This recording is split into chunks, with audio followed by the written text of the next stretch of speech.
Money decisions don't have to be either or. With Bank of America, they can be yes and.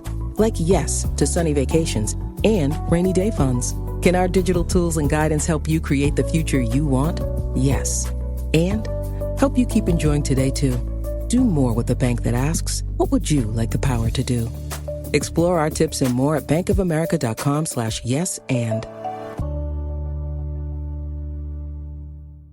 Want to shop Walmart Black Friday deals first? Walmart Plus members get early access to our hottest deals. Join now and get 50% off a one-year annual membership.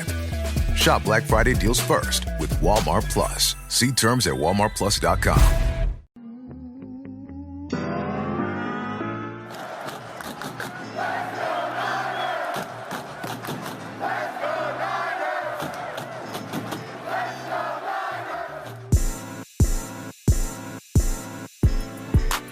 Welcome into 49ers Access. My name is Sterling Bennett, and today we are going to preview the Niners' Week 12 matchup against the Green Bay Packers in what is now a must-win game for the San Francisco 49ers. They dug themselves a hole, and we're hoping, as fans, they can dig themselves out of it. They're currently 5-5 on the year, the 10th seed in the NFC as a whole. They are 3 spots back of the NFC 7th seed in the wild card. They are 2 games behind the 7th seed in the wild card. They are 1.5 games behind the Arizona Cardinals for first place in the NFC West, and the Niners are coming off arguably one of the more embarrassing losses of the season. A walk-off victory, Geno Smith running to the end zone for a touchdown to clinch a win in Santa Clara, in San Francisco's home turf at Levi Stadium. You lose to the Seattle Seahawks, you lose that tiebreaker in embarrassing fashion, and now you set yourself up for playing a playoff game in the end of November, a week prior to Thanksgiving. You got to play must-win football from here and out of the rest of the season as of tonight, as of November 21st, 2024. The San Francisco 49ers currently have a 31% chance to make the playoffs. Did you think you'd hear that this year? I know I didn't. If they win this game, their odds jump to 46%, and if they lose this game, their odds plummet all the way to 17%. So technically, if they lose this game, the season isn't over, but as every week goes by, it feels like San Francisco's playoff hopes get further and further away. We got news today. Nick Bosa didn't practice. Trent Williams didn't practice. And the big whammy of all 3 of them is Brock Purdy threw a little bit to begin, then left practice, didn't talk to the media when the starting quarterback usually does. So we're in limbo as to, is Brock Purdy going to play this Sunday against the Green Bay Packers? We're going to preview that game. So don't forget to like, share, and subscribe to the show on the audio podcasting platforms. Give us a 5-star review. Cheap and easy. It's the biggest help to the show as a whole. And let's dive into San Francisco's Week 12 game against the Green Bay Packers. The Packers are 7-3 this year, just beat the Bears on a blocked field goal to clinch that victory last Sunday. They are the 6th seed in the NFC playoff picture, and they've won 5 of their last 6 games. Now, if you're like me, you just finished watching the Browns upset the Pittsburgh Steelers in a snow game, a snow globe game, if you will, on Thursday Night Football.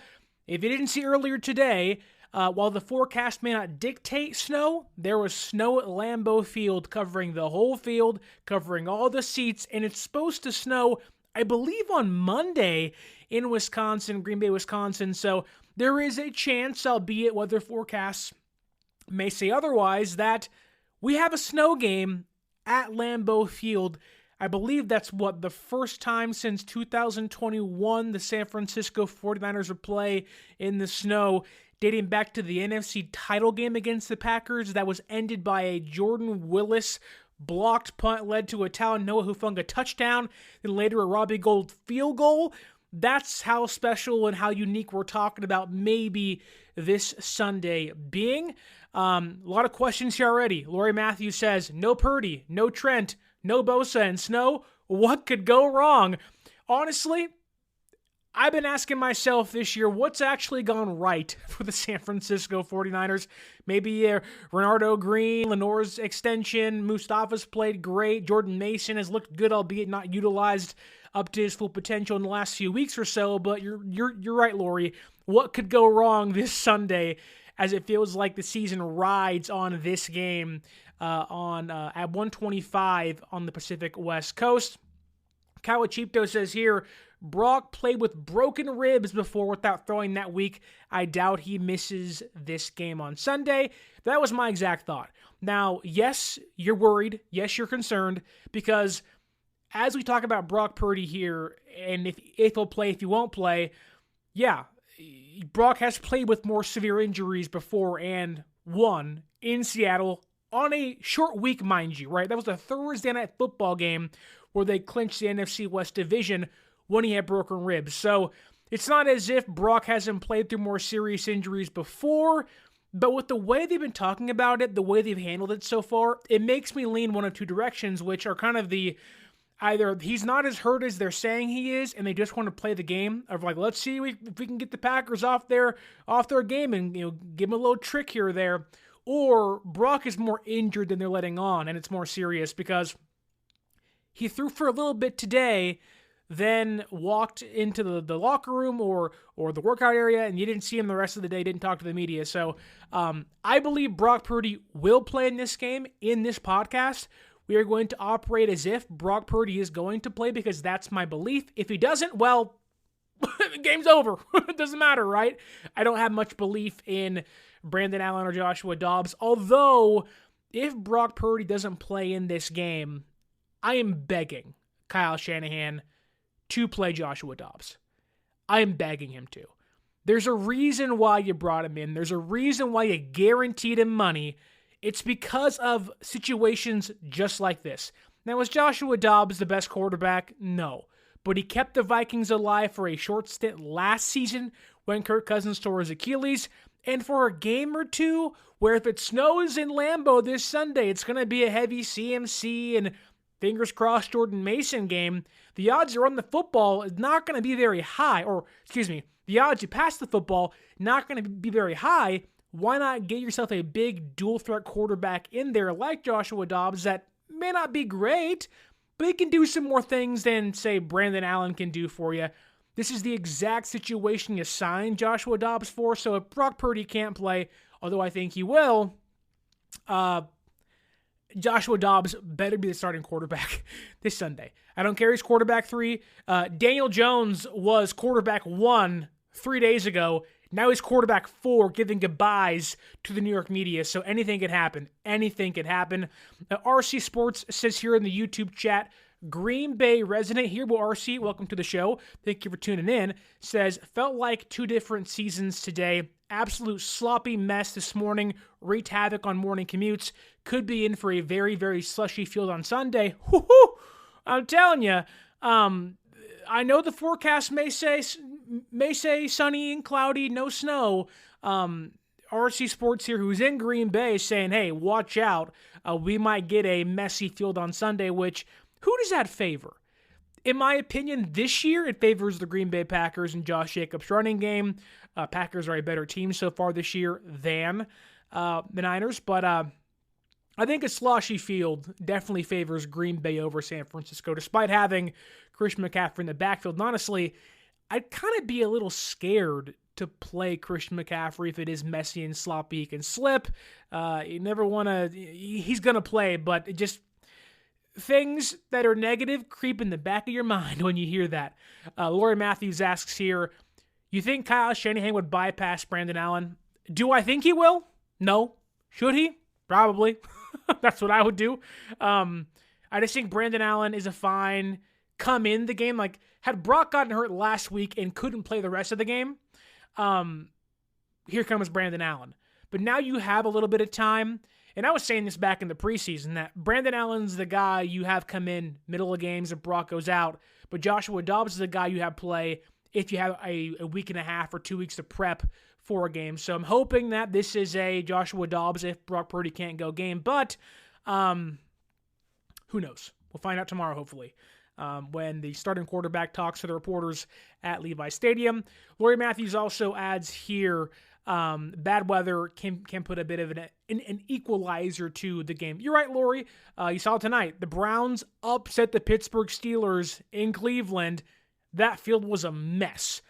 That game was close the entire time. It was field goals, and it was kind of a couple of big drives here or there. It was a fun game, but Jameis Winston and the Cleveland Browns upset the Pittsburgh Steelers in the AFC North Divisional game, which maybe that favors San Francisco. I have no idea. Maybe it takes a nasty, gutsy, dirty, wet, sloppy, snowy game in late November to wake San Francisco up and turn their season around. But let's talk about the Packers offense and how the San Francisco 49ers can stop them. But first, I do want to talk about what this game means, because this is a game where San Francisco's season is essentially on the line. You have to win.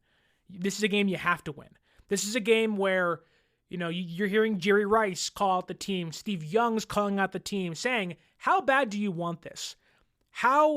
Even Richard Sherman is asking on his podcast, like, how strong are you guys? Do you have that grit? Do you have the determination to fight through the injuries and the ups and downs of a season? Are you going to fold? How tough are you in 2024? And honestly, to quote Steve Wilkes, are you built for this? That's my question to San Francisco. That's my it's time to put up and shut up question to San Francisco this week. Are you built for moments like this? You were last year, for the most part. You were in 2022, and you were in 2021. Is 2024 the outlier amongst the Kyle Shanahan-led teams in San Francisco? So, your back's against the wall. Are you going to keep swinging? And actually, you've been swinging for weeks. Are you finally going to hit the KO knockout on somebody for the first time this season? But in more specifics, talking about the Packers offense, to give you some stats here, the Packers offense, I think, has been one of the better units in the entire league this season. They've been up and down for sure. They've had some issues here or there. The red zone offense has not been great, but overall, they are fourth in total yards per game at 388.4. They are ninth in passing yards per game at 238. They're fourth in rushing yards per game at 149.9, so 150 rushing yards per game as an offense, and they're eighth in total points per game at 25. When you read that, I said, uh-oh, watch out. Now it's weird because you hear those, okay, they're high powered. They are, they're gutting out these long drives. They're also explosive, where they have weirdly the sixth fewest completions per game, but the fifth most passing touchdowns per game. They have the sixth lowest play call percentage per game in regards to passing, but the ninth most passing yards per game. So it's really confusing as to how the Packers offense operates this year. It's been more explosive plays than these long, consistent individual drives. It's been a few flashes of greatness here or there compared to a 8.5 minute, 7.5 minute, 85, 75 yard drive where you're like, wow, that was a crazy offensive drive. It's more of a, they're scoring points because their defense is getting the ball back for sure, but also the offense is kind of, they're reliant on these big plays to help them get into the end zone, which is funny because when they get into the red zone, they are having the exact same problem San Francisco's having this year. The Packers offense, for as good as it's been, for as crazy as the stats might say they rank 27th in red zone percentage this year, tied at 27 with San Francisco. Both have a 49% touchdown rate. When I see that, I go, okay, you have two offenses struggling to get into the end zone. And if it's a snow game, this could be a Jake Moody kind of, hey, Jake, go out there and get 3 or 4 field goals for us and win this football game, right? This could be a, we don't really trust Jake Moody, but in this case, we got to have him to win kind of game for San Francisco. So despite the Packers' offense having these amazing stats, top 10 stats, they really have been similar to San Francisco this year in what they've struggled with. They've hit the explosive plays, unlike San Francisco, but without those explosive plays, the offense has really, really struggled this season. And really, it's not been great. Romello Bell says, I don't trust Richard Sherman. He had a Seahawks hat on during his podcast. Well, he's played for both teams, so I don't know. He's definitely favored San Francisco more in recent years than Seattle, so I don't know what to make of that. But thank you for the comment here saying, great show. RC Sports also says here, the Packers have struggled to do anything in poor conditions against the Lions. With Malik Willis, fans have wanted to see him come in to add to the run threat in the rain, but LaFleur won't put him in. Funny you mentioned Malik Willis, because I was thinking the same thing. That in a game like this, when you have Jordan Love, right? Jordan Love, who I think he may have been overhyped coming into the year. He's been hurt a couple times throughout the season, but he's made some pretty boneheaded plays during the year. A couple of bad picks. That one against the Rams was like, what are you doing, man? When he's in the end zone, you're like, okay. He's thrown 11 interceptions this year. So 11 interceptions so far. That's an average 1 per game. It's not been great. He has not gone a single game without throwing a pick this year. So he's going to give San Francisco the ball back. He'll give them a chance to capitalize on the mistakes he's made. And funny enough, the Packers defense has been phenomenal all year, right? Been one of the top units, getting takeaways, getting turnovers on yards allowed, one of the top units. But funny enough, they are the worst, or one of the worst defenses this year that are allowing scores after interceptions. So we all talked all year long about San Francisco not getting it done post-turnover. Happened against Seattle, right? You got an interception, you got a field goal for it. This is a game where I do think San Francisco's offense could finally get in the end zone, maybe if their red zone offense can pick things up, against the Packers defense that ranks near the worst part of the league in regards to touchdowns allowed after interceptions this year. The one thing about Jordan Love, though, he's a tough cookie to sack.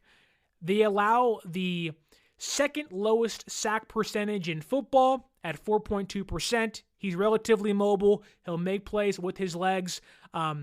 Throws on his back leg a lot, but that always bothers me, but maybe it's just myself.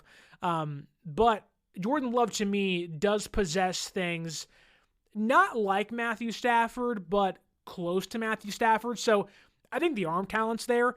The mobility is certainly there. I just think it's decision-making with Jordan Love where you're like, what are you doing?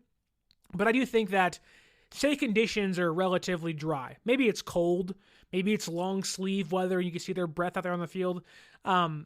Jordan Love, to me, is a player that can really have success against anybody. I just think for him specifically, you're going to have that one play a game, kind of like Geno Smith, where you're like, what? Why? Like, I'm scratching my head thinking, what did you see there?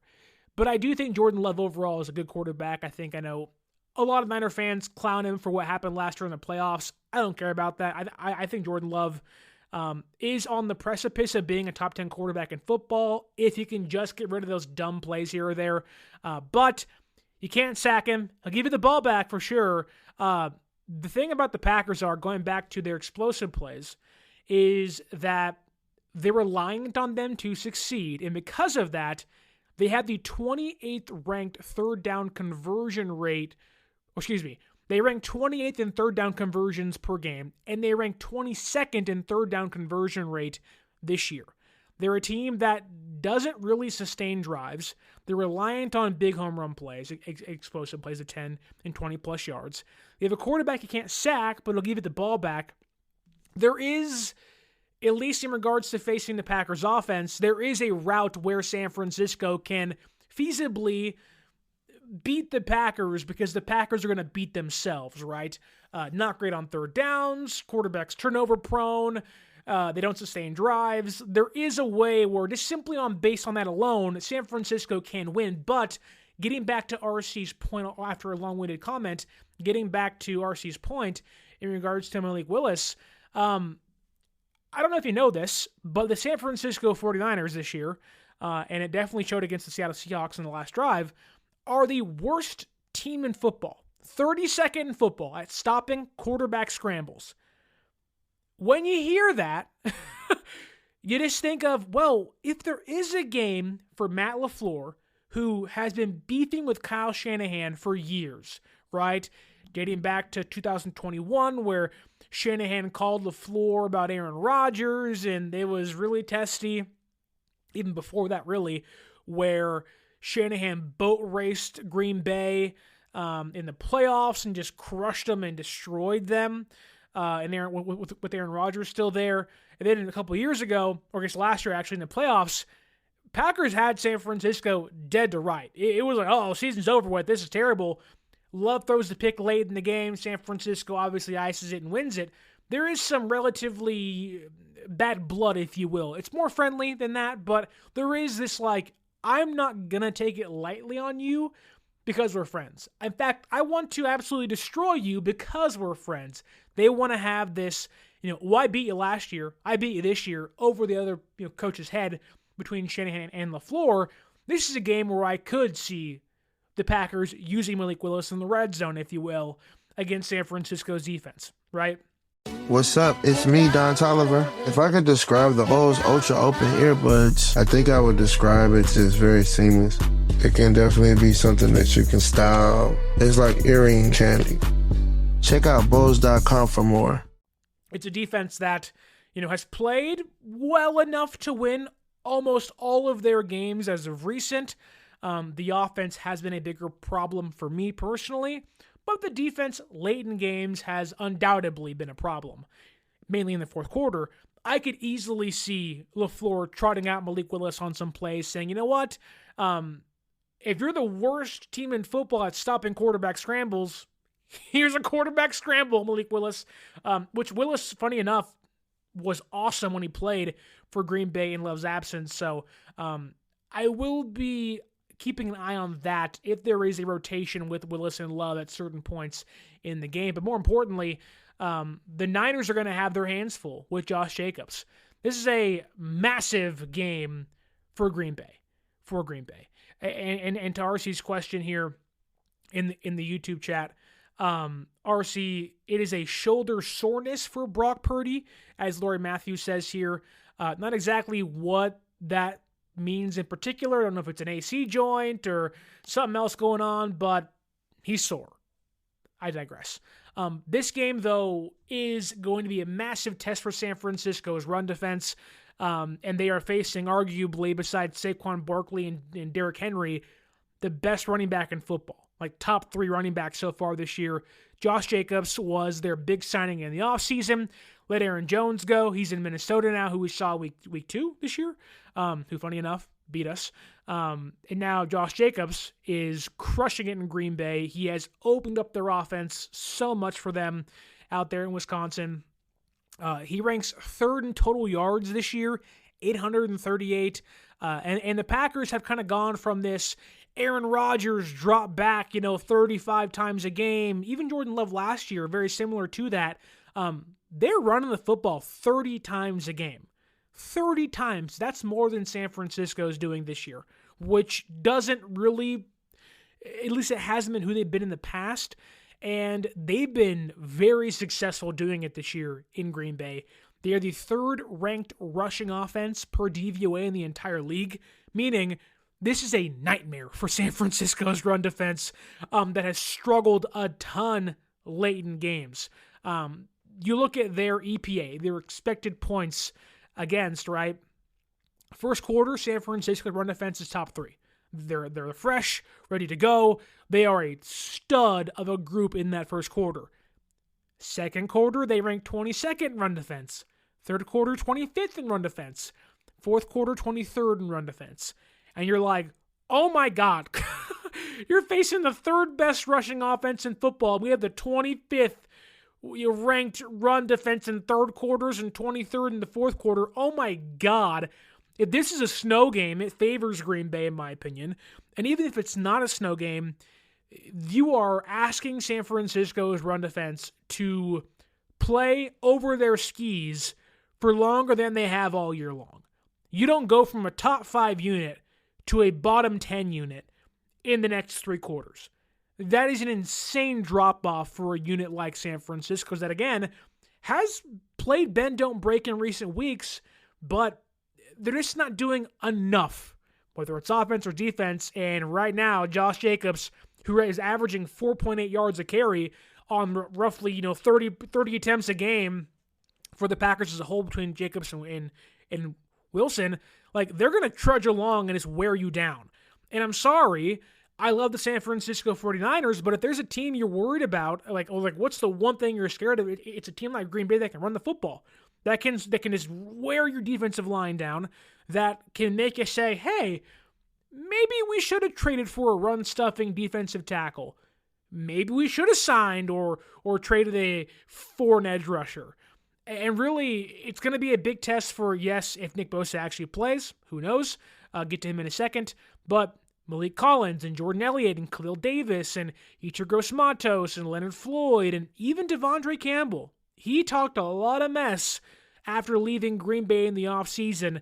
Hasn't really backed it up in San Francisco, but this is a game for him to prove Green Bay wrong and stop their top 3 rushing offense in football. He's a supposed run-stopping linebacker. Hasn't really worked out this year for them and Campbell, but this is a game that Campbell may be playing up for. This is a game where you wish you play that way every single week, but this game means something to both these teams, and there's like minor storylines throughout, whether it's Jordan Love or Devondre Campbell, and they have all these little tiny storylines. You're like, oh, okay. Oh, good, they're there. So this is a massive game for San Francisco's run defense, and I'm worried about San Francisco as a whole and their defense being able to get off the field. For as bad as the Packers' offense has been in regards to long, extensive drives, if there's a defense they can run against and have these long, sustainable drives, unfortunately, it is San Francisco. So we shall see what happens on Sunday. I will add this. I am mortified for Nick Bosa.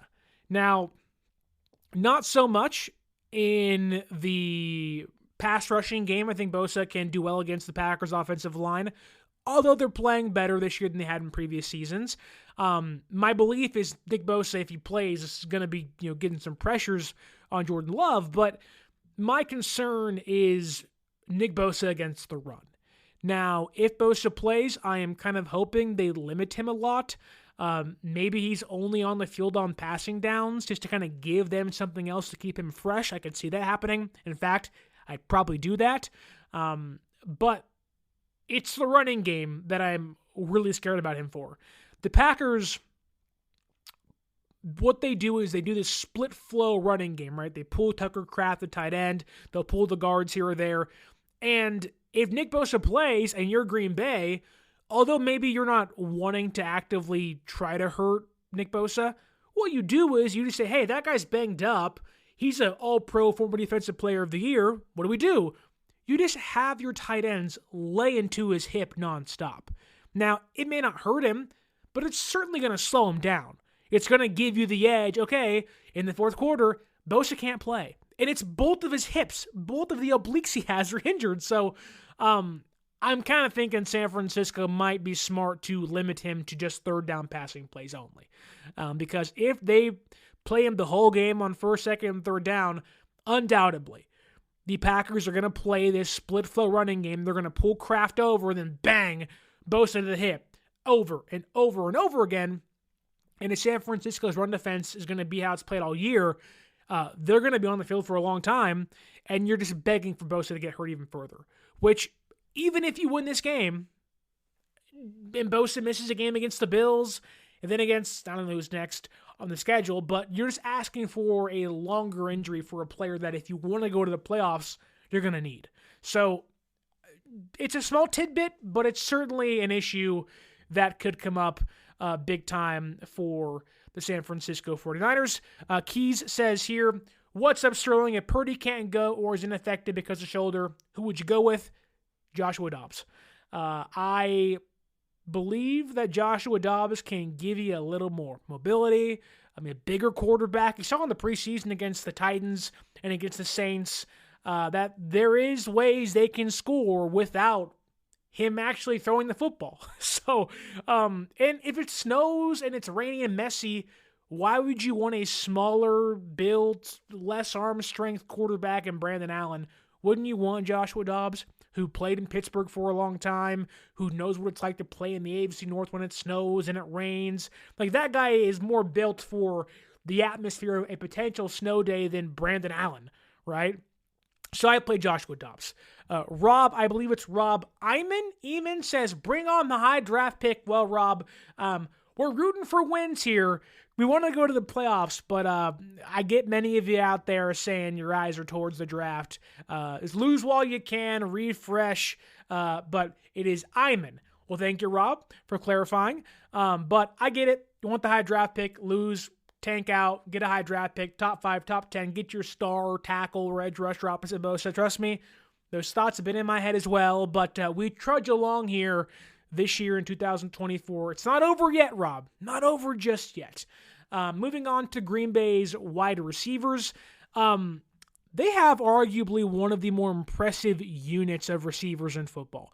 They don't have that bona fide, like, number 1 or even number 2 player, but it's like 4 or 5 guys, death by 1,000 cuts. It's Romeo Doubs and Dontavian Wicks, and it's Jaden Reed and Christian Watson, and Tucker Kraft's involved in there somewhere as their tight end. All these guys are good. All these guys give you something. They can give you some big plays here or there. They're clutch. They have relatively good hands. I know Christian Watson's kind of playing better. He's the first-round pick or early second-round pick then a couple years back. He's supposed to be the number 1, but it's really been Jaden Reed, who I love Jaden Reed. Jaden Reed is incredible.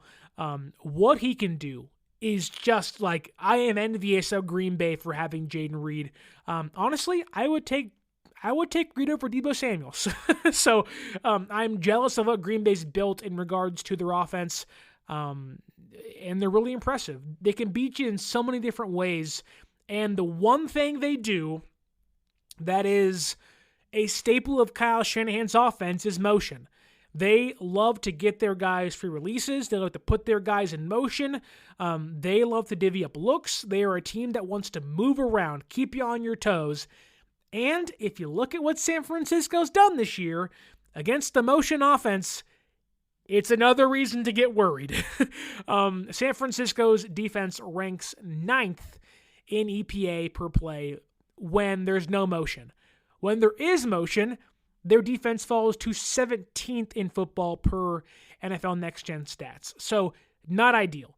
You go from top 10 to barely top 20 when there's motion involved. And the Green Bay Packers offense this year, second most yards when using motion. So if you are Matt LaFleur, you are licking your chops facing the San Francisco defense, who I don't even care gets Mooney Ward back, which thankfully he's back. RIP to his daughter Amani, and hope they have be able to find some peace. But I don't care he's back, because it's not going to matter that much in regards to what Green Bay can do. Green played well in his absence. Gadam played pretty good in his absence. And Lenore obviously locking dudes down. But I know there's rivalries here. Keyshawn Nixon and Lenore and whatnot, like, those guys are friends. They talk crap and whatnot. But I'm sorry, like, the Packers, to me, offensively have the edge in this game over San Francisco's defense a ton. I think they can beat you in so many different ways. They are deeper than they were last year. San Francisco is a worse team than they were last year. So, honestly, like, I don't think it matters whether. I am genuinely concerned as to how San Francisco's defense faces the Packers' offense. They'll make mistakes. Like I already said, Love will give you a pick a game, but that goes back to the offense being able to make the correct plays and get in the end zone. In regards to Tucker Kraft, who's having he's having a good year, and he's like the 3rd ranked tight end in fantasy this year, but like, his stats don't jump out. You're not like, whoa, Tucker Kraft. You're like, oh, Tucker Kraft. But this is a game where I think that, man, if you're San Francisco's defense, the one thing you really need to get back to and hope kind of falls back into place is Fred Warner actually being, who he was early on in the season. We all love Fred. Fred's an awesome player. Probably the best linebacker in Niner history. If not, it's Patrick Willis. Fred's up there for sure, at least. He's not played great the last few weeks. Dallas, Tampa Bay, and then against Seattle. He's been a little off. I'm not sure if it's just the season's wearing on him. Miss a couple reads here or there, but there's been some plays where you're like, that's not the Fred that we saw weeks 1 through 5 or 6. Now we're getting, a different kind of Fred Warner where the play has definitely took a downward trend. If that can swoop back up on the chart and he can be who he's been all his entire career and taking away the middle of the football field, that's a massive plus for San Francisco and going to be a massive help to stopping a Packers offense that wants to target over the middle, that wants to give Tucker Kraft the football. You take away Kraft, you're forcing them to beat you on the boundaries, right? Winning this football game really comes down to Fred Warner. Honestly, we talk about Bosa and trenches and whatnot and all that stuff, but this game to me is a Fred Warner do or die. This is if Fred's playing great football, you're going to have a chance. If Fred's playing how he's played the last few weeks, you can call this one over, unless your offense comes alive, right? So this is a massive Fred Warner game. Really, this is their season, honestly. I know there's still a chance if they lose and the Cardinals also lose and the Rams lose against Philadelphia this week, it's not over technically, but you got to play like your season's over with. I'm banking on Fred Warner playing like that on Sunday against Green Bay. So there's still a chance. In regards to Nick Bosa, though, the Niners have not had a consistent pass rush all year. Now, with Bosa out there, Floyd has played much better in recent weeks. They had a couple sacks against Geno last week, but without Bosa out there, you're then banking on players like Floyd and Gross-Matos starting, and Sam Aquanu, who's had a really good season and surprised us a lot, but then it's Robert Beal Jr. And not to say that's not going to work, but it's an uphill climb to make that actually impactful for you. And if you're not getting pressure on the quarterback, you're asking your defense to cover even longer. And San Francisco's defense, who it's been pretty good in regards to secondary play this year, you just can't give Jordan Love, a lot of time to throw. With the weapons they have, he'll just crush you. He'll beat you. That's where they make their bread and butter. Oh, plays long, broken play. Okay, now I have Jaden Reed wide open behind the linebackers, or I have Wicks and Dobbs streaking downfield because my guys can't cover for 10 seconds. So, Bosa, again, that's why I think on third and longs, on third downs, Bosa should play. But if you can't go at all, your defense is really going to be linebackers and your secondary carrying the load. It really is. So there is a lot of fear there in regards to what San Francisco's defense can and can't do this Sunday. This is a massive, what do you got? Show me what you got. I do think San Francisco's defense will pick off the football. I think that the defense will do their job like they have all year for the most part. And this game's not going to be a blowout. It's not going to be ugly unless Brock doesn't play, but this is a game where Purdy does play. I'm expecting the same Niner game I've seen all year. Oh, it's 20-23 going into the fourth quarter. Oh, it's 17-14 going into the fourth quarter. Can San Francisco hold on? Can San Francisco take the lead late? This feels like another one of those games where if Purdy plays, Niners have a chance. If Warner plays great, if the Niners defense has done what they've done all year long, they're going to put their offense in the position to score some points. And it's up to the Niners offense to pick up the pieces. Keys asks here, rather off topic, Keys, but I'll answer your question for you. He asks, just wondering, is John Gruden still able to be employed by the NFL after that's the only coach I would consider replacing Kyle for? John Gruden replacing Kyle Shanahan? Do we have to pause and talk about the fire Kyle Shanahan conversation happening on Twitter and on X right now? Okay, so let's talk about this. It'll be quick. I think Gruden can still be employed. I'm not entirely sure about that, so I'm not the person to ask. I think he can. I don't think he's banned for life in regards to what happened through the emails and stuff. But in regards to the overarching part of your point of, okay, let's replace Kyle Shanahan, right? Look, you've had a bad year so far. You're 5-5. You've not been great. You are coming off your second appearance in the Super Bowl, mind you, and it's not been great. But okay, let's just lay this out there. If you fire Kyle Shanahan, okay, what happens? He gets hired instantly elsewhere.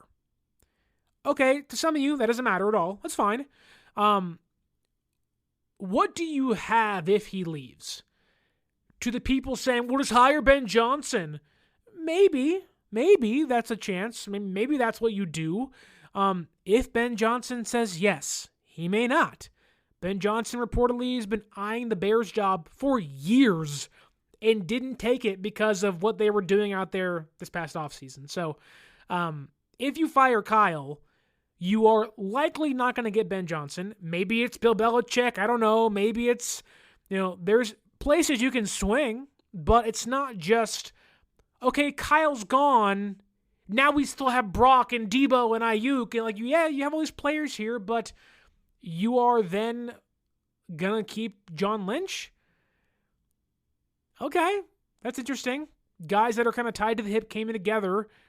You're going to keep John around with a new head coach? Interesting. That usually doesn't work. But okay, say you're bringing somebody else. Then you're going to have to gut the organization that he's helped build the fabric of since 2017. It's a new scheme, a new offense. You're not bringing in someone that can do the exact same thing Kyle has done since 2017. It's a new scheme. There's going to be roster changes left and right. You're talking about, maybe it's a new head coach. It's like, you know what? I don't really want Brock Purdy. I have a top 10 pick because you played so bad this year. I want a quarterback this year. Well, the quarterbacks in the draft this year suck. They're not as good as they were last year. Not as good as they were 2 years ago. And I'll be darned to say they're even as good as they were in 2021. It's a lot of question marks, maybe outside of Shedeur Sanders, but even then, there's some question marks, right? So you do that. You also change the culture. You have guys like Kittle and Debo and Brock and Christian McCaffrey and Kyle Juszczyk and Trent Williams that have all either come to San Francisco, re-signed in San Francisco because of Kyle Shanahan. Okay, and then you're telling Jed York, or Jed York's telling you, okay, we're going to fire Kyle. This is the most success they've ever had since 1995. I get it. Harbaugh, cool. Harbaugh went to 1 and lost. Shanahan's been to 2 and lost. Now, I get the lost part is the issue here, but you're uprooting success, culture, and a roster that is still one of the best in football. Why? Don't get me wrong, I'm frustrated too. You have every right to be upset and frustrated. But Kyle has not lost the culture. He hasn't lost the team. He hasn't lost the locker room. Teams would actively fire their head coaches to have a chance to hire Kyle Shanahan. That's how wanted he would be. Now, maybe you don't care. I don't care. They're losing. They're 5-5. 2 losses in the Super Bowl. Yeah, it sucks, man. It really sucks. And everybody points to Philadelphia on both spectrums, right? Well, do you really want to fire Andy Reid? Look at him now in Kansas City. Vice versa.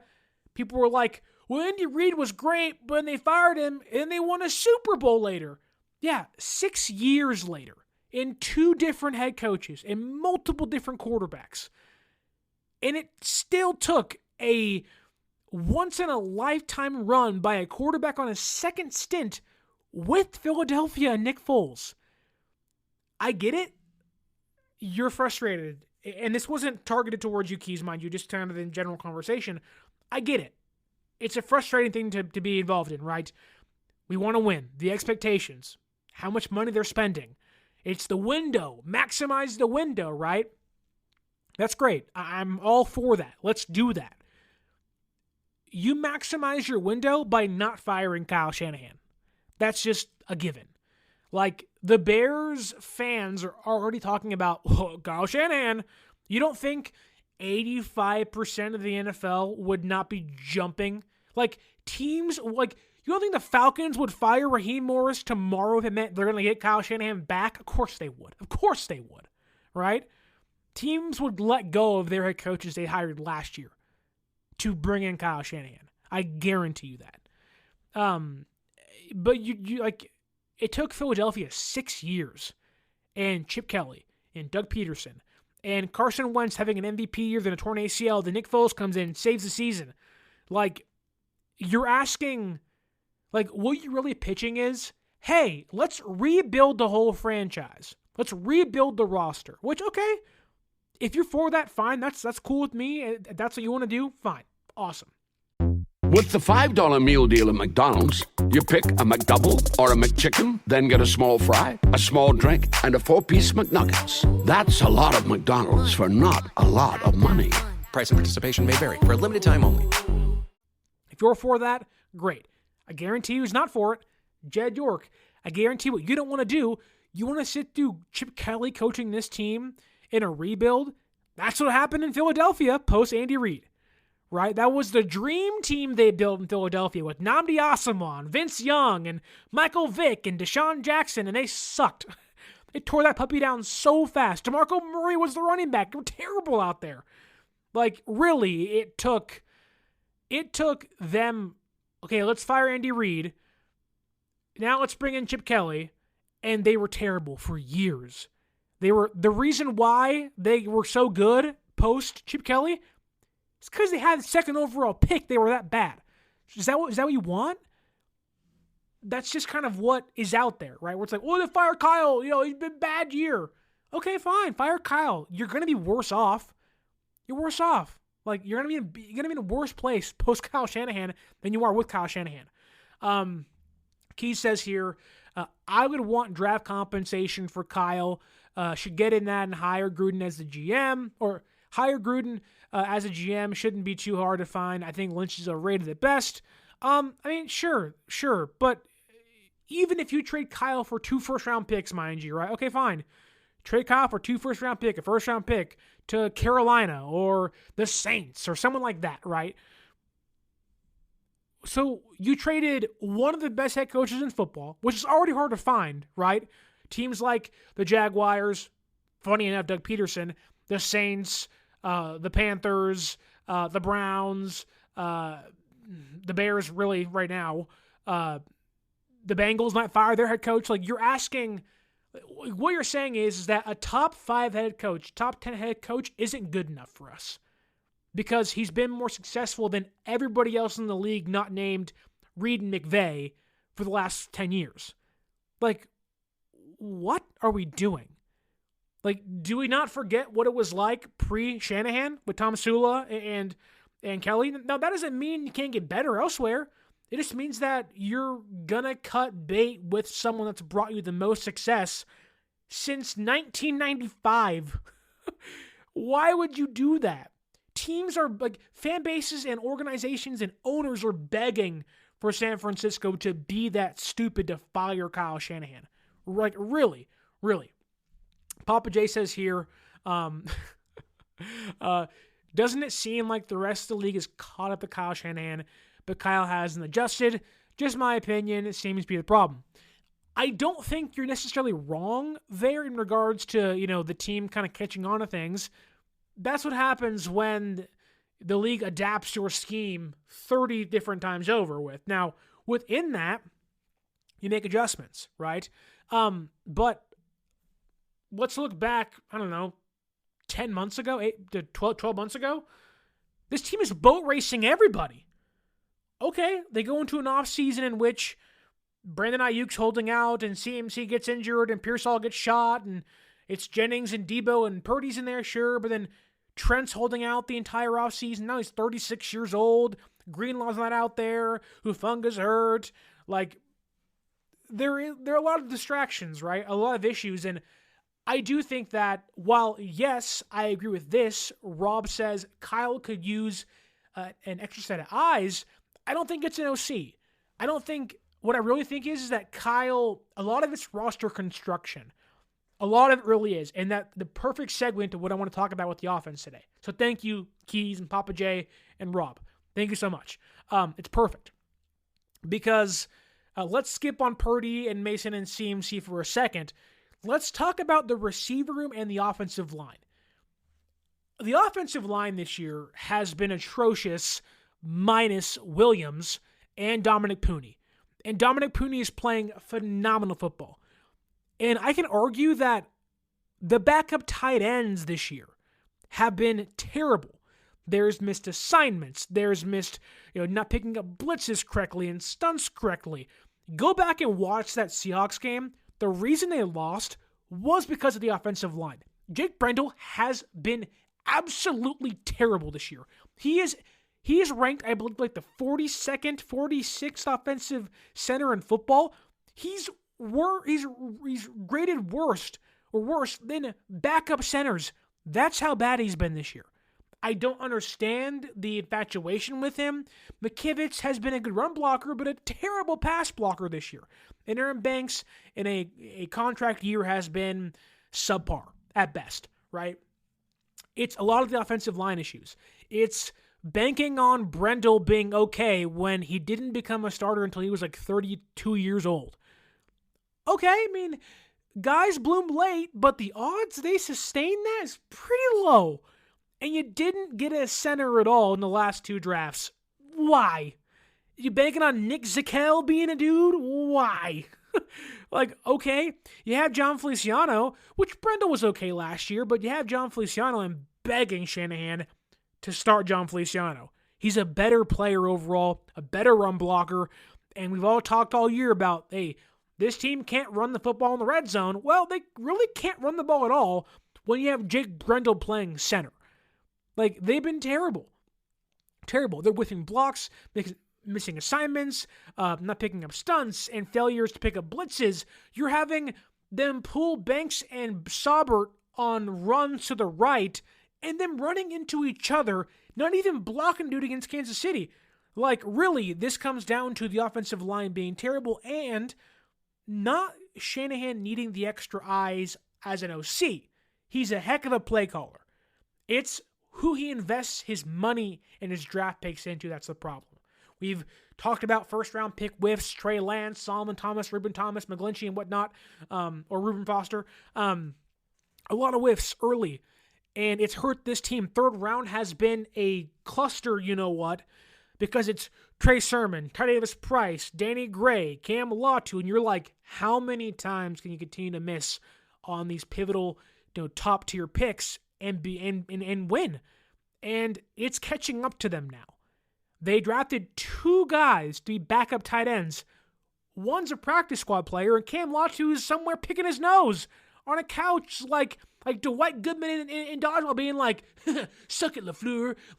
That's what he's doing. Eating a bucket of fried chicken somewhere, like Ben Stiller in Dodgeball. That's massive whiffs they've made where you're banking on Eric Saubert, who is a career tight end 3, to be your tight end 2 and 1 when Kittle misses time. That's a GM issue. That's a scouting issue. That is a where we invest our time and money issue in roster construction, not an OC issue, not a play calling problem. Go to the receivers for a second here. You have a really good room. You have Juwan, you have Debo, you have Pearsall, Cowling, you have Brandon Aiyuk. Yet you're seeing in real time the detriment and the absence of Brandon Aiyuk. San Francisco's offense, and mainly the quarterbacks, Brock Purdy, Jimmy G, when those guys have had success, it's timing. It's hitting guys in the flat, hitting guys on slants and crossers with that timing. Because Shanahan's so good at being a play caller, he can make sure and guarantee, hey, as long as we have that one guy that can beat man coverage, that one guy that can fit in that little bubble in the zone, we're going to get points. We're going to get first downs. San Francisco does not have that player this year because Ayuk's been out, and when he was playing, it wasn't who he was last year because of the holdout, right? You hope Pearsall can be that, but look at against Seattle last week. when you had Jennings out there, you had Debo, you had Pearsall, Brock Purdy had a 25% tight window throw rate. That would be the highest of any quarterback all year long. And I'm sorry, I know Seattle won. Their defense ain't that good. Their defense is not, hey, let's force a quarterback into a 25% tight window throw rate. They ain't that good, I'm sorry. Like, those are things that Shanahan and Brock can't fix. They can't fix that Debo and Jennings and Pearsall all have below 2.7 yards of separation. When the average is 2.9, those guys don't even have 2.7. And for Pearsall, he's a rookie. He's played 4 games. I can forgive him. But you have Jennings, who, let's be honest here, we know these guys' skill sets and their strong suits, okay? Jennings is not the guy you ask to separate. He's the guy you ask to make contested catches, to be clutch, third and Juwan. That's his role. Now, he can be a lot better than that, and he has been so far this year. But on the catches he's made, he ain't even open. Like, he's fighting dudes left and right. He's elbowing guys. He's jumping up over dudes and mossing them. He's not even open. It's just like, hey, Juwan has great hands. He's a big-body dude. Let's give him a chance. And Debo can barely even get open against a linebacker. Like, if you put Devondre Campbell and Debo Samuel 1v1, I don't know who'd win that rep at this point. That's how sad it's been.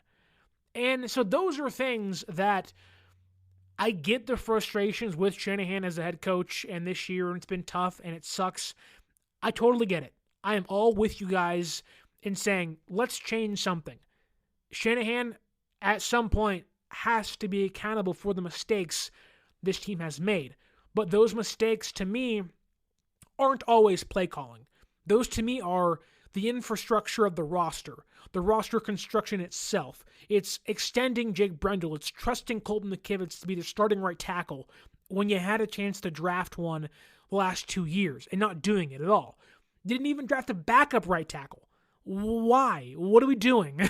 Like, what does that make sense? It's looking at players like Debo saying, you know what?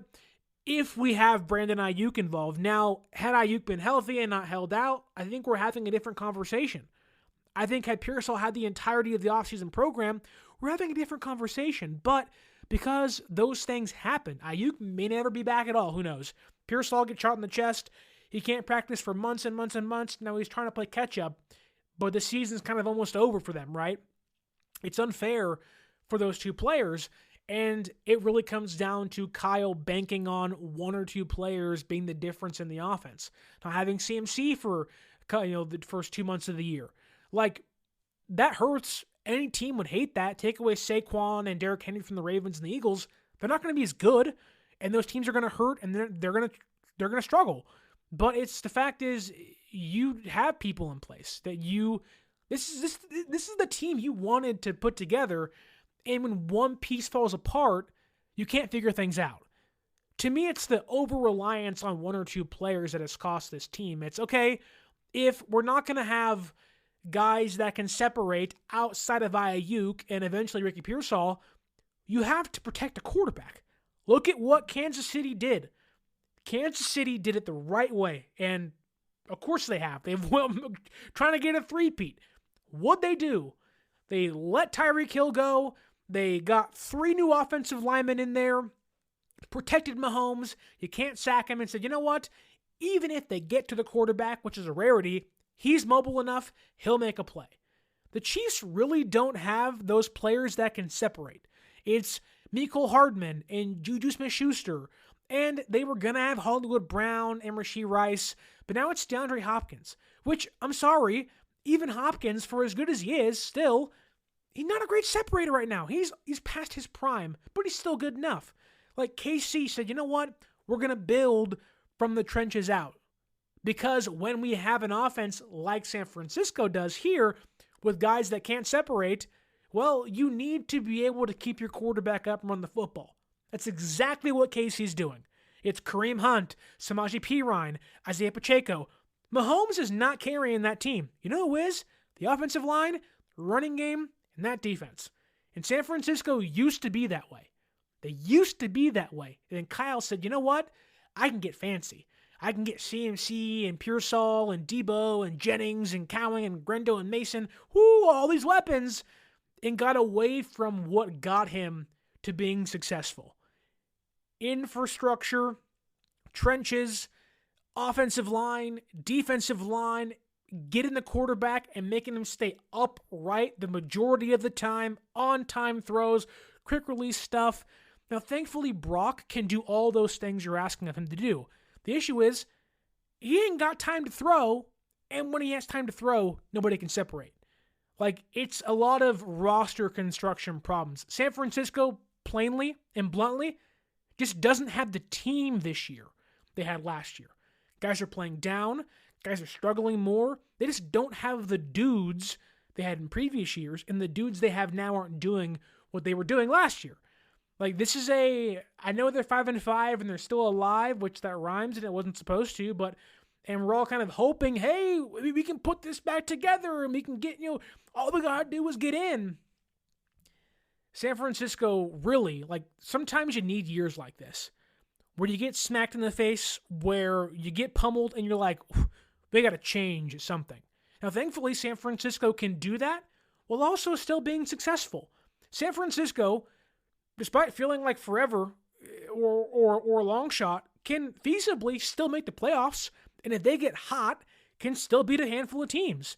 But it's going to take guys that are not that good playing over their skis, which they have been doing the last couple of years. Now those guys are falling back to who they once were pre-2022 and 2023. It's a personnel problem. I don't think it's a Kyle Shanahan play problem. There's small qualms here or there, but ultimately it's like you got Jake Brendel playing center, who was like the 48th ranked center in football. There's only 32 starting centers in football. How can you do anything? The Niners' run blocking was atrocious against Seattle. That's why they lost. Now, with that said, thankfully, you have people that are in the building that can actually help you. I think Kyle, one of his issues is that he doesn't rely on people that, when CMC's out and you have Jordan Mason, who was the third leading rusher in football through week 8, and he's seen 3 rushing attempts the last 2 weeks. I get it, he had the shoulder injury.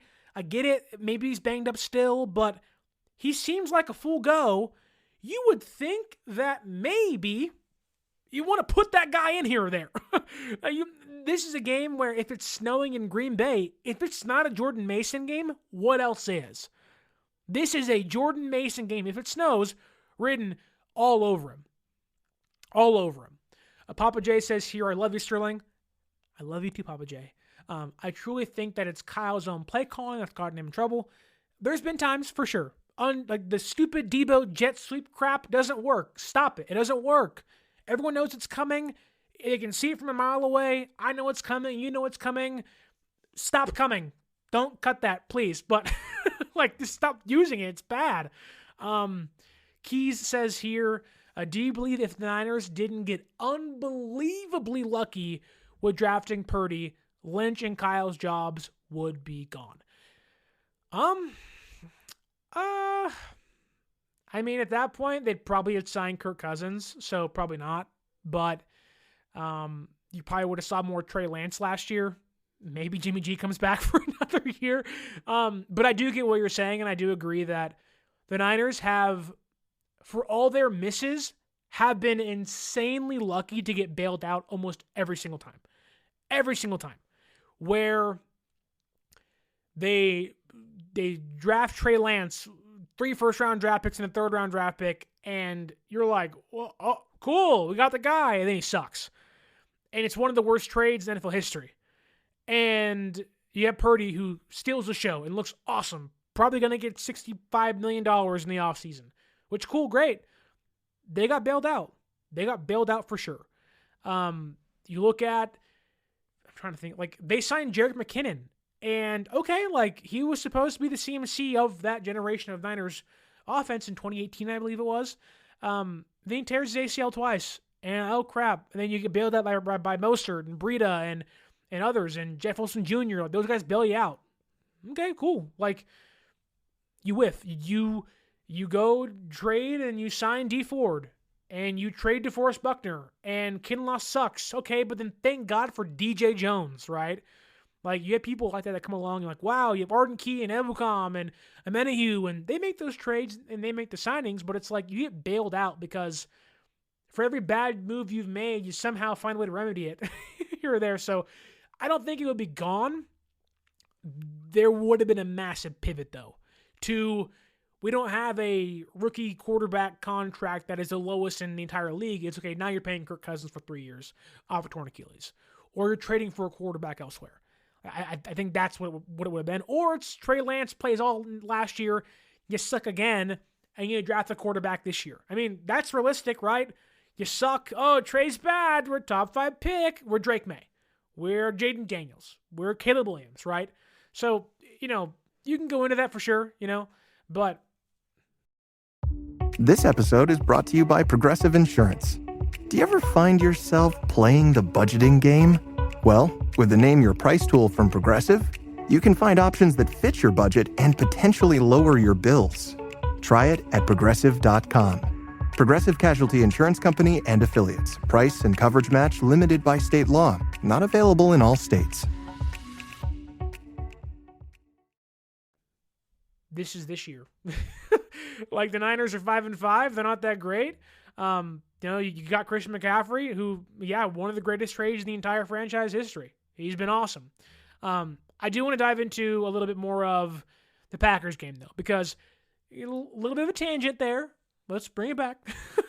Deebo Samuel got called out today. How about that? I thought it was great. I thought it made sense. Now, was it a little too far from Terrell Owens on my employer, 95.7 The Game, Bonte Hill and Joe Shasky, the morning roast, that is. But Terrell Owens said this about Deebo Samuel. Deebo is not really playing up to Deebo standards. I agree. Deebo seems like he's more focused on his pregame attire than he is the actual game. If we can shift that focus, maybe that can energize and create some more production from an offensive standpoint. ... I say that kind of tongue-in-cheek, though. Deebo then responds and says, T.O., cut it out, fam. I love it. Now, it's funny coming from Terrell Owens about people who had a workout filmed in his driveway when he wanted to leave Philadelphia and essentially forced his way out of San Francisco and didn't want to go to the Ravens. So it's funny to say that, but I think it's great. I think Deebo needs that. I really think that, you have the Netflix documentary, wide receiver, Super Bowl 2 years, you lose. Sometimes you want to do anything but your job. Like, I've worked at plenty of places, and you're like, I don't really want to be here right now. And not to say Deebo doesn't love football. Obviously, Deebo loves football and all that stuff. He wants to play football. But sometimes you're just like, okay, like, you go through the motions. And Deebo on his podcast on Bleacher Report talked about this being one of the hardest years for him as a player and the team. Because they're right there to being, an 8-7 win team, but they can't close games. And it's like, yeah, well, I'm sorry, Deebo, but look at your stats. And part of that's the reason.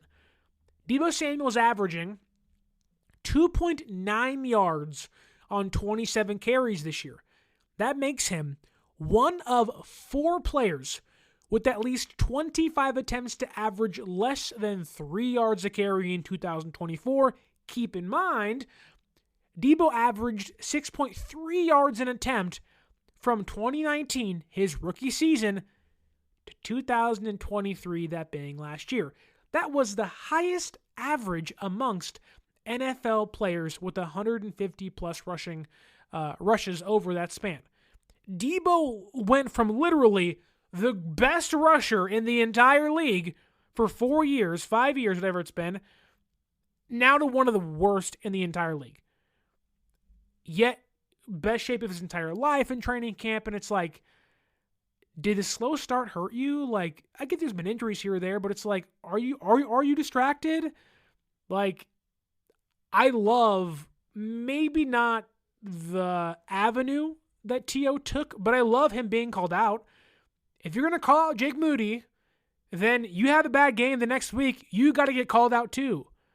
We heard about the locker room being sad and quiet, like, how did we lose to Seattle? It's stats like that in regards to how you lose to the Seahawks. So the Niners need more from Deebo Samuel. The Niners need to get all-pro Deebo Samuel back on the end arounds, on the jet sweeps. Like, if Shanahan's not going to stop using them, then you got to have Deebo be more effective. Now, with that, all comes back to the offensive line, and they got to do their job and open the lanes up for Deebo. That's a major problem. It all starts up front for San Francisco. Red zone, been an issue. Getting in the end zone, been an issue. All year, been an issue. They don't block up front anymore. They're not that good. That said, one massive help is getting George Kittle back. You get Kittle back this week, said he's going to play. While Kittle certainly helps in the passing game for sure, albeit the Packers have been really good against tight ends this year. They're averaging less than 4 catches and 40 yards allowed against tight ends since week 6. So been a pretty good stretch of good coverage against tight ends, albeit not the best, I guess you can say, group of tight ends they played, but still a pretty good job. Xavier McKinney's been incredible for Green Bay. So many interceptions this year. He's been just an insane pickup. The Giants really botched their roster. You sign Daniel Jones, you let McKinney and Barkley leave, and you're like, what? You see what those guys are doing now in Philadelphia and Green Bay? But I digress. The major factor in getting Kittle back is Eric Saubert doesn't have to be out there on the field. Your running game should be better against the Packers, who have a pretty good defense. That, like, you want to win the football game, you got to get Kittle out there. Like, the Packers defense, is better than Seattle's for sure, but they're beatable. Like, they've lost some games this year. The Bears had them beat outside of the blocked field goal. Like, the Packers have played kind of this roller coaster season where they're barely winning football games, where San Francisco is similarly not winning football games that they should be winning. So getting Kittle back is going to help immensely in running the football for this team and hopefully helping an offensive line pick up the pieces that were a terrible outing against the Seahawks last week. You also got to have more from Ricky Pearsall. Pearsall, first-round pick. I get you got shot in the chest. Can't say it doesn't matter anymore, but here we are. This is your 4th NFL game, I believe. Chiefs, your 5th NFL career game coming up this Sunday. Got to have more. Is it unfair to ask more from him? Maybe, but you are this team's by depth chart number 3 receiver. Now, sometimes he's open and Brock doesn't see him. Brock against the Seahawks just did not see the field very well. One of his worst games of the entire year. I get he had 2 touchdowns and I get they had a lead late, but he's not been great since the Dallas game. Really, since the Chiefs game. He's not been Brock Purdy. He's not been who we saw the first month and a half of the year. He's been kind of a guy you question of, should we pay him $60 million a year in this offseason? But got to have more. And a lot of that starts with getting guys to separate. I already said, Pearsall, 2.2 yards of separation. It's not going to cut it. That is 7.7 yards. Excuse me. That is 0.77 yards below the average. It's not going to cut it. You got to have guys being more consistent in their routes and in and out of their cuts, and that goes on Pearsall. But also Brock. Rick Diaz says here, how you doing, my friend? It's 11:44 in Chicago. Well, I thank you so much, Rick, for joining the show. Really appreciate it. Hope we're doing well. Is it cold in Chicago? Gotta be cold in Chicago. How bummed were you at the Bears didn't beat the Packers last week? Man. I guarantee out there in Chi-Town, they're begging San Francisco to beat Green Bay this Sunday. Papa J says here, T.O.'s right. And Keys says here that just goes to show you how important QB is. Brock can hide all the mistakes by management. You're right. Great quarterbacks can hide a lot of mistakes teams make. Ask Tom Brady. Patriots couldn't find him a receiver for like a decade. It was Edelman and that was it. It was Edelman and Gronk, and that was it. Like, they had nobody else. It was Enkil Harry and a bunch of other guys. You're like, who? So, yeah, great quarterbacks can hide a lot of the mismanagement of the front office. Brock can do that. Brock's done that a lot this year, but got to bounce back after a pretty bad game against the Seahawks. If he plays, he is going to be the quarterback facing a really good defense. They are a team that, although starts out slow, the Packers rank 25th in points allowed in the first half, 13.1. Okay?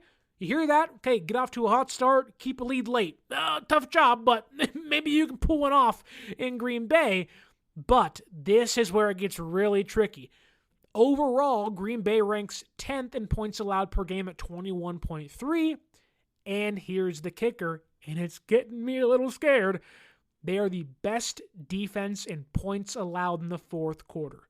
Simply putting it, you don't score against the Packers in the fourth quarter.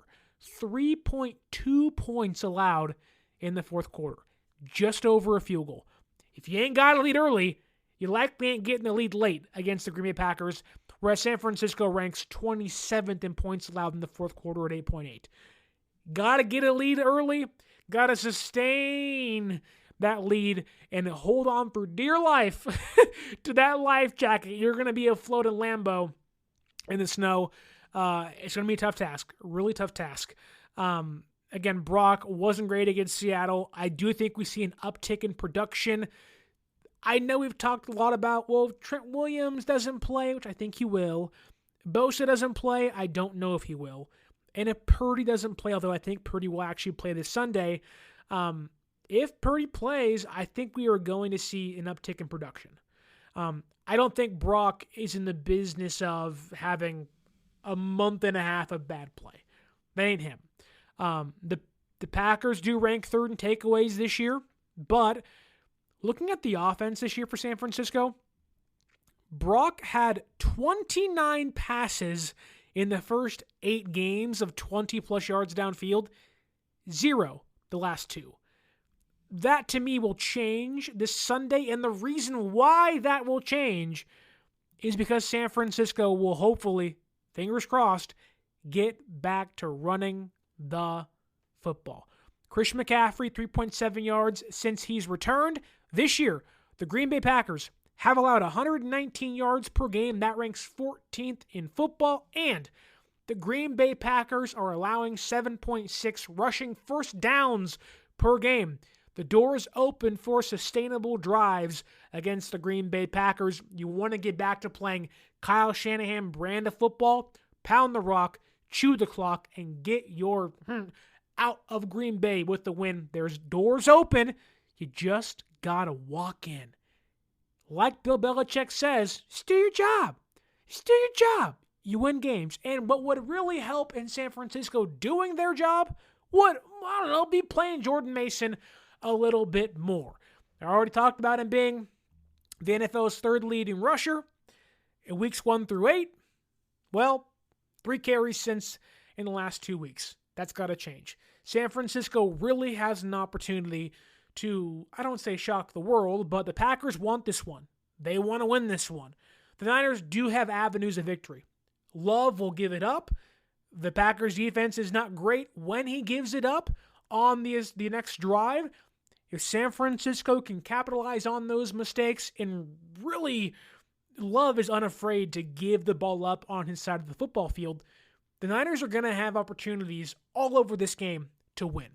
And I think that they can run the football against a average at best Packers run defense that doesn't have a great pass rush.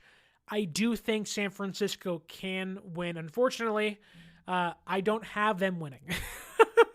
I wish I could say that. I wish I could dive in head first and say, we're back, I believe. I'm just at a point in time where I need them to prove to me they can do this. That's where I stand. At an hour and 18 minutes into the podcast, I simply just need San Francisco to prove to me they can win this football game. Prove to me that a loss against the Seahawks and the Rams and the Cardinals, that's behind them. that they're turning the corner. Now, Brock doesn't play. Well, doesn't matter what happens. They're going to lose this football game. But I do think that San Francisco has a chance. And that's why, despite Owen saying pack on top, although I think he's right, I do have the Packers winning 27-23. That said, 4 points is not a big swing. I do think San Francisco will have their chances to win this game. I just need them to prove to me they can capitalize on Jordan Love's mistakes and get back to running the rock. If the offensive line bounces back, the Niners will be in this game till the very end. And, well, they've been there a lot this year, but I think they can hold on to wins against the Green Bay Packers if the offensive line can bounce back and if they can run the football successfully. That is the key to victory. Running the football successfully. Trenches, trenches, trenches. If your friend asks, hey, how does San Francisco win? Say, hey, well, my guy Sterling said trenches. One word. How San Francisco wins? That's 2 words, trenches. That's how they win this game. But I do have the Packers winning this one 27-23. Fingers crossed, I get proven wrong. I would love to be wrong here. I want San Francisco to be 6-5. Funny enough, we're all Seahawks and Eagles fans this week. Philadelphia is playing the Rams. Go fly, Eagles, fly, I guess, for 1 week's time. God, I hate saying that. And Seattle's playing the Cardinals. Oddly enough, go 12th man. That really hurt coming out of my mouth, but I digress. Here we are, folks. We're rooting for the Philadelphia Eagles and the Seattle Seahawks to keep our playoff hopes alive. Who would have thought we'd be here? If I was Paul Rudd, I'd crack open a drink. You hear the crack of the can, and I'd say, who would have thought? Who would have thought? Well, either way, here we are, and I'm asking you kindly to drop your predictions down below. How do you see this game playing out? You think San Francisco wins? You think Green Bay wins? If you could kindly follow me on social media at 49ers_access is the X or Twitter. 49ers.access is the Instagram. Papa J says here, 30-17 Green Bay sad face. Well, I'm not going to lie to you. I can see that happening at a pretty easy rate. As San Francisco doesn't have Brock Purdy. Honestly, they ain't got Brock Purdy. We could be talking about 30-10. 30-6. We could be talking about 30 to Jake Moody. I don't know. It could be a scary game for San Francisco, but follow us on social media. Give us that 5-star review. Like, share, subscribe to the video. If you want to see San Francisco play, if you're like Rick Diaz and you're in Chicago at midnight there, and you're saying, you know what, I want to go watch San Francisco play this week in Wisconsin and Green Bay. I'll go to SeatGeek.com and I'll find my tickets out there at Lambeau and I'll put in promo code 49ErsAccess and I'll save $20 off my first purchase. Hell, that'll save for my parking. That'll save for a beer maybe. I gotta stay warm somehow. Maybe it's some hot cocoa. It's almost Thanksgiving. Whatever you're eating out there in Chicago, maybe it's a hot dog. $20 off your tickets is kind of a nice deal when you're getting a bargain in regards to your seats. If you want to see concerts, MLB is coming up soon. NBA's in full swing. You want to watch anything live, SeatGeek.com. Promo code 49ErsAccess. 49 ERSACCESS. Save yourself $20 off. If you kindly could go to SportsSpider.com or click that link down below. Your one-stop shop for all your team's favorite news, podcast, YouTube videos, and articles, all in one place. MLB, NBA, NFL, NHL, WNBA, doesn't matter. Whatever your favorite team is, SportsSpider.com is your place to be. I want to thank you to Papa J, Owen, Rick Diaz, Keys, Lori Matthews, Rob Iman, anybody else, RC Sports who is out there in Green Bay, Romelo Ball, Jim Everett the Great, and many, many more in the YouTube chat. Thank you all so much for watching. Hope you like, share, subscribe, leave that review. Lori Matthews says, good night, fellas. She's got us winning. Lori, I pray to God you're right, because I'm tired of losing in 2024. Let's see if San Francisco can climb back up the NFC West rankings. Maybe if they win, they're tied for first all over again. That's how close this sucker is. fingers crossed it happens, and hope they can pull this one out at Lambeau Field. But my name is Sterling Bennett. Hope you enjoyed Thursday Night Football. Hope you enjoyed the show. Hope you give us that 5-star review and leave a like on the video. And I hope you enjoy the rest of your weekend. A lot of football ahead of us, a lot of pivotal games ahead of us, and we're almost at Thanksgiving. So can I say happy holidays yet? Can I say happy Thanksgiving? If I can't, I'll say it anyways. I already have the Christmas tree up. I got the lights up. The house is already ready to go for Christmas time, so I'll do whatever I want to on my own show. I digress. Have a great rest of your night. And as always, stay faithful.